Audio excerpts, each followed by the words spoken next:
Hello friends, आज हम पढ़ने जा रहे हैं हजारी प्रसाद द्विवेदी जी को। आज उनकी पुण्यतिथि है 19 मई। तो मैंने सोचा कि क्यों ना उनके जीवन परिचय से आपको परिचित करा जाए। मैं आनंद पुरोहित आप सभी का स्टूडेंट सॉल्यूशन क्लासेज के इस यूट्यूब प्लेटफॉर्म पर हार्दिक हार्दिक अभिनंदन करता हूं। आइए शुरू करते हैं। हजारी प्रसाद द्विवेदी जी का जीवन परिचय। आचार्य हजारी प्रसाद द्विवेदी जी का जो जन्म है ना, वो हुआ है श्रावण शुक्ल एकादशी संवत 1964। ये विक्रम संवत है। और तदनुसार 19 अगस्त 1907 ईस्वी को उत्तर प्रदेश के बलिया जिले के आरत दुबे का छपरा ओजवलिया नामक गांव में इनका जन्म हुआ था। इनके पिता का नाम श्री अनमोल द्विवेदी और माता का नाम श्री ज्योतिषमती था। इनका पूरा परिवार जो है वो ज्योतिष विद्या के लिए बहुत प्रसिद्ध था। इनके पिता पंडित अनमोल द्विवेदी संस्कृत के प्रकांड पंडित थे। द्विवेदी जी के बचपन का नाम वैद्यनाथ द्विवेदी था, यानी इनको हजारी प्रसाद द्विवेदी फिर नाम कैसे पड़ा, तो इसके पीछे एक राज है। इनका जब जन्म हुआ था तो इनके दादाजी को जो है 1000 रुपए की लॉटरी लगी थी। इस कारण से इनका नाम हजारी प्रसाद द्विवेदी कर दिया गया था। आइए आगे देखते हैं। तो अध्यापन कार्य, सबसे पहले बात करते हैं अध्यापन कार्य, और उनसे पहले बात कर लेते हैं द्विवेदी जी की शिक्षा दीक्षा पर। द्विवेदी जी की जो प्रारंभिक शिक्षा है वो गांव के स्कूल में ही हुई थी। उन्होंने 1920 में बसरिकापुर के मिडिल स्कूल से प्रथम श्रेणी में मिडिल की परीक्षा उत्तीर्ण की थी। इसके बाद उन्होंने गांव के निकट ही पराशर ब्रह्मचर्य आश्रम में संस्कृत का अध्ययन प्रारंभ किया।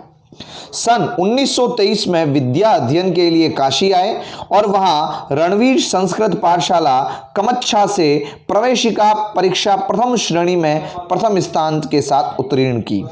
1927 में काशी हिंदू विश्वविद्यालय से हाई स्कूल की परीक्षा उत्तीर्ण की।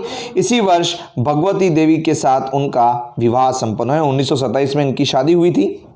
1929 में इन्होंने इंटरमीडिएट और संस्कृत साहित्य में शास्त्री की परीक्षा उत्तीर्ण की। 1923 में ज्योतिष विषय में आचार्य की उपाधि प्राप्त की, क्योंकि पूरा परिवार जो है वो ज्योतिषाचार्य था। तो ज्योतिष विषय में भी उन्होंने डिग्री ली और शास्त्री तथा आचार्य दोनों ही परीक्षाओं में प्रथम श्रेणी से उत्तीर्ण हो, यानी कि पढ़ने में बहुत ही मेधावी छात्र थे आचार्य हजारी प्रसाद द्विवेदी। अध्यापन कार्य की बात करें तो 8 नवंबर 1930 से द्विवेदी जी ने शांति निकेतन में हिंदी का अध्यापन प्रारंभ कर दिया। वहां हिंदी पढ़ाना प्रारंभ किया। वहां गुरुदेव रविंद्रनाथ ठाकुर और आचार्य क्षिति मोहन सेन के प्रभाव से साहित्य का गहन अध्ययन किया। बहुत ज़्यादा डीपली स्टडी की लिटरेचर के बारे में, हिंदी लिटरेचर को बहुत डीपली पढ़ा। अपना स्वतंत्र लेखन भी व्यवस्थित रूप से आरंभ किया। 20 वर्षों तक शांति निकेतन में अध्ययन के उपरांत द्विवेदी जी ने जुलाई 1950 में काशी हिंदू विश्वविद्यालय के हिंदी विभाग में प्रोफेसर और अध्यक्ष के रूप में कार्यभार ग्रहण किया। जुलाई 1960 से पंजाब विश्वविद्यालय चंडीगढ़ में हिंदी विभाग के प्रोफेसर और अध्यक्ष रहे। अक्टूबर 1967 में पुनः काशी हिंदू विश्वविद्यालय में हिंदी के विभागाध्यक्ष होकर लौटे। मार्च 1968 में विश्वविद्यालय के रेक्टर पद पर उनकी नियुक्ति हुई और 25 फरवरी 1970 को इस पद से ये मुक्त हो गए। कुछ समय के लिए हिंदी का ऐतिहासिक व्याकरण योजना के निदेशक भी बने। कालांतर में उत्तर प्रदेश हिंदी ग्रंथ अकादमी के अध्यक्ष तथा 1972 में आजीवन उत्तर प्रदेश हिंदी संस्थान लखनऊ के उपाध्यक्ष पद पर रहे। यानी बहुत ही महत्वपूर्ण पदों पर आचार्य हजारी प्रसाद द्विवेदी रहे। अब बात करते हैं हजारी प्रसाद द्विवेदी जी को पुरस्कार कौन कौन से मिले, ठीक है ना। तो इनको जो पुरस्कार एक मिला मंगला प्रसाद पुरस्कार, ये मिला 1947। हिंदी साहित्य सम्मेलन द्वारा साहित्य वाचस्पति उपाधि तथा लखनऊ विश्वविद्यालय द्वारा डी लिट की मानद उपाधि, 2 उपाधियां लखनऊ विश्वविद्यालय से तो डी लिट मिली इनको 1949 में, और हिंदी साहित्य सम्मेलन द्वारा साहित्य वाचस्पति की उपाधि भी इन्हें मिली।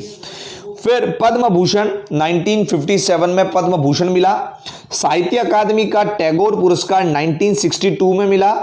रविंद्र भारती का टैगोर पुरस्कार 1973 को मिला और साहित्य अकादमी पुरस्कार भी 1973 को मिला। यह महत्वपूर्ण पुरस्कार जो है आचार्य हजारी प्रसाद द्विवेदी जी को मिले।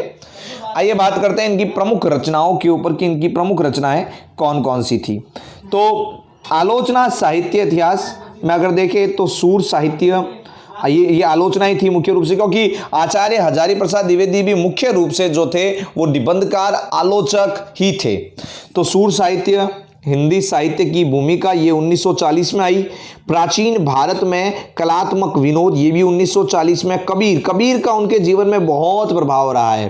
कबीर का उनके जीवन में इतना प्रभाव रहा है कि वे किसी भी चीज को होना या ना होना उस परमपिता परमात्मा की नीति और अपने कर्मों का फल ही मानते थे। जब काशी विश्वविद्यालय से इनको निकाल दिया गया, इनको निष्कासित किया गया था, तो उन्होंने कहा था कि भी मैं शांति निकेतन से यहाँ बुलाया गया तो यहाँ आया, यहां से आदेश हुआ तो यहां जा रहा हूं। तो मतलब कि एकदम ही कोई रिएक्ट ये नहीं करते थे एकदम से लेकर। तो कबीर का प्रभाव इन पर बहुत अच्छे रूप से पड़ा। फिर नाथ संप्रदाय पुस्तक, ये 1940।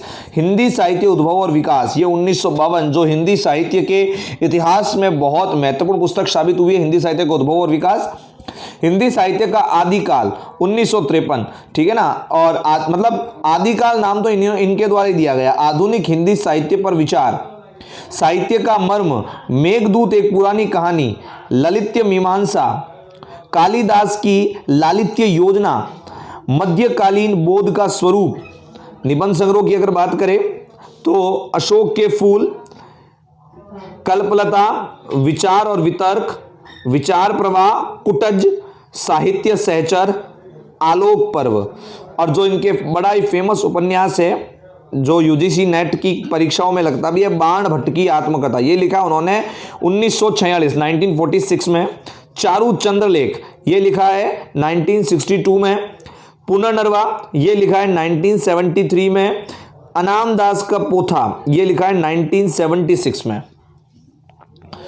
कुछ विशेष तथ्यों के ऊपर बात करते हैं जो कि हजारी प्रसाद द्विवेदी से जुड़े हुए हैं और कई बार कई सारी परीक्षाओं में पूछे जाते हैं और पूछे जाते रहेंगे, जिनमें हजारी प्रसाद द्विवेदी ने शुक्ल के वीर गाथा काल को आदिकाल कहकर बुलाया था। हालांकि आचार्य रामचंद्र शुक्ल ने जो कालों का विभाजन किया उन पे सभी लोग पूर्णतः सहमत थे, लेकिन एक ही नाम पर ज्यादा लोगों की असहमति थी, वो था रामचंद्र शुक्ल द्वारा दिया गया वीर गाथा काल। क्योंकि वीर गाथा काल कह देने से उस समय की केवल वीरता की प्रवृत्ति हमारे समक्ष आती है, बाकी प्रवृत्तियों का उद्घाटन नहीं हो पाता है।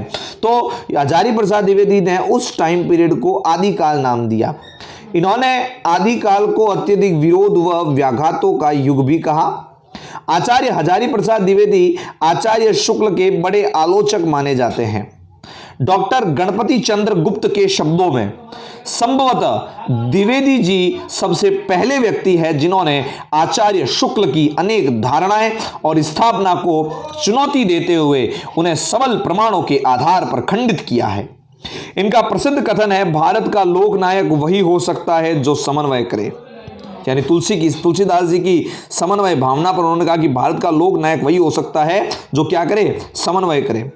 इन्होंने रामानंद को आकाश धर्मा गुरु कहा। यह आचार्य शुक्ल के बाद दूसरे श्रेष्ठ निबंधकार माने जाते हैं। इन्होंने कबीर को वाणी का डिक्टेटर कहा, यह तो कई सारी परीक्षाओं में पूछा जा चुका है। इन्होंने निर्गुण ज्ञान मार्गी शाखा को निर्गुण भक्ति साहित्य नाम दिया और द्विवेदी ने बिहारी सतसई को रसिकों के हृदयों का घर कहा। तो ये कुछ महत्वपूर्ण उनके कोटेशंस हैं जो कई बार कई सारी परीक्षाओं के लिए बहुत ज़्यादा महत्वपूर्ण हैं। तो अंत में हमारी तरफ से, स्टूडेंट सॉल्यूशन क्लासेस की तरफ से, मेरी तरफ से हम आचार्य हजारी प्रसाद द्विवेदी जी को श्रद्धांजलि देते हैं। द्विवेदी जी का व्यक्तित्व बड़ा प्रभावशाली है, उनका स्वभाव बड़ा सरल था, वे बहुत उदार थे और भाषाओं का ज्ञान अगर देखें तो हिंदी, अंग्रेजी, संस्कृत, बाडला आदि भाषाओं में विद्वान थे। भक्तिकालीन साहित्य को उन्होंने अच्छा ज्ञान था। लखनऊ विश्वविद्यालय से उन्हें डी.लिट की उपाधि मिली थी और हिंदी साहित्य के लिए जो उनका अवदान है वह अविस्मरणीय है। तो हमारी तरफ से हम आपको हार्दिक हम श्रद्धांजलि व्यक्त करते हैं। थैंक्स फॉर वॉचिंग ऐसे ही वीडियो प्राप्त करने के लिए और ऐसे ही वीडियोस देखने के लिए आप प्लीज़ स्टूडेंट सॉल्यूशन क्लासेस के यूट्यूब चैनल को जो है सब्सक्राइब कर दीजिए। और यदि आपको ये हमारी प्रेजेंटेशन बहुत अच्छी लगी है, सारी जानकारी आपको अच्छी लगी है, तो प्लीज़ एक लाइक का बटन आपको दबा देना है, ताकि मुझे लगे कि हाँ, ये जो मेरी मेहनत है ये आपको काम आ रही है किसी ना किसी रूप में। Thank you very much.